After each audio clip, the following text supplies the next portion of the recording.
అందరికీ నమస్కారం. మన ఈ మధ్య నిజామాబాద్‌లో మేము సంక్రాంతికి వస్తున్నాం ఈవెంట్ చేయడం జరిగింది. అది నిజామాబాద్ పట్టణంలో ఫస్ట్ టైం. ఇంతకుముందు ఎప్పుడు మన దగ్గర సినిమా ఈవెంట్స్ పెద్దగా జరగవు. అప్పుడు ఒకసారి ఫిదా సక్సెస్ మీట్ ఒకటిసారి పెట్టాము. మళ్ళీ సంక్రాంతికి వస్తున్నాం చేసాం. అంటే ఆ నిజామాబాద్‌తో నాకున్న అనుబంధం అలాంటిది. నిజామాబాద్ జిల్లా వాసిగా అక్కడ ఈ సినిమా ఈవెంట్ చేయాలని చేయడం జరిగింది. పోతే ఆ ఈవెంట్‌లో నేను మన కల్చర్‌లో ఉండే మన దావత్ గురించి, మటను, తెలగల గురించి సంబోధించాను. నేను ఆ మాటలల్లో తెలంగాణ వాళ్ళని నేను అవమానించానని, తెలంగాణ నేను హేళన చేశానని కొంతమంది మిత్రులు కామెంట్స్ చేసి సోషల్ మీడియాలో పెట్టారని తెలిసింది. నా ఉద్దేశం అదే స్పీచ్‌లో లాస్ట్‌లో చెప్పడం జరిగింది.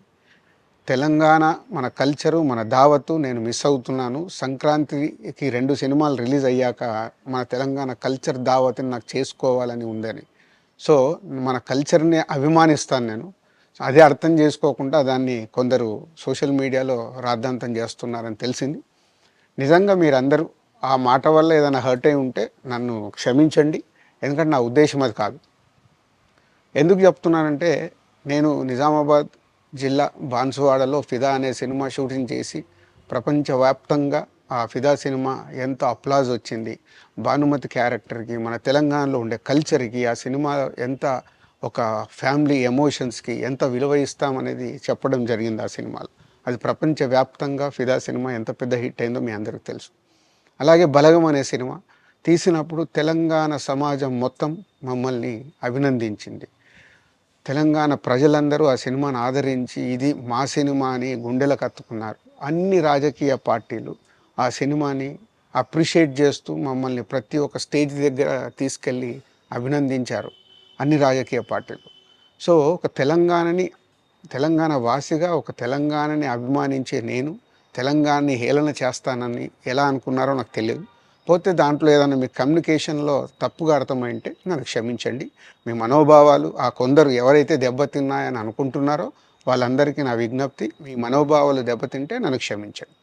ఇప్పుడు నేను ఒక సినిమా ఇండస్ట్రీ ఫెటర్నీ నుంచి ఎఫ్డీసీ చైర్మన్గా అయ్యాను. సో మీ అందరికి తెలుసది. సో ఇటు సినిమా ఇండస్ట్రీకి అటు ప్రభుత్వానికి మధ్యలో ఉంటూ సినిమా ఇండస్ట్రీకి అవసరపడ్డట్టుగా నేను అన్ని సహాయ సహకారాలు చేస్తూ ఈ హైదరాబాద్లో హెల్దీ వాతావరణము తెలుగు సినిమాకి, తెలంగాణలో అభివృద్ధి చెందాలనుకునే యువతకి అందరికీ నేను ఉపయోగపడేలాగా ఉండాలి. మన అలాగే పవన్ కళ్యాణ్ గారు కూడా చెప్పారు, యూత్ చాలా ఉన్నారు, వాళ్ళందరికీ కూడా సినిమా ఇండస్ట్రీలో ఇష్టం ఉన్న వాళ్ళని అప్గ్రేడ్ చేసి చేయాలని. ఆ ప్రభుత్వంతో కూడా అక్కడ సినిమాలో కావాల్సిన అందరినీ డెవలప్ చేస్తూ వాళ్ళందరూ మళ్ళీ తెలుగు సినిమాకే, తెలంగాణలో నేర్చుకున్న, ఆంధ్రాలో నేర్చుకున్న వాళ్ళందరూ తెలుగు సినిమాకే ఉపయోగపడతారు. సో అందరికీ తెలంగాణలో ఉండే అన్ని రాజకీయ పార్టీలకి నా విజ్ఞప్తి, నన్ను రాజకీయాల్లోకి లాగకండి. అలాగే ఎఫ్డీసీ అనేది కూడా సినిమాకి ఉపయోగపడేలాంటి అభివృద్ధి పనుల గురించి అవే చేస్తాను తప్పితే అది రాజకీయాలకు సంబంధించింది కాదు.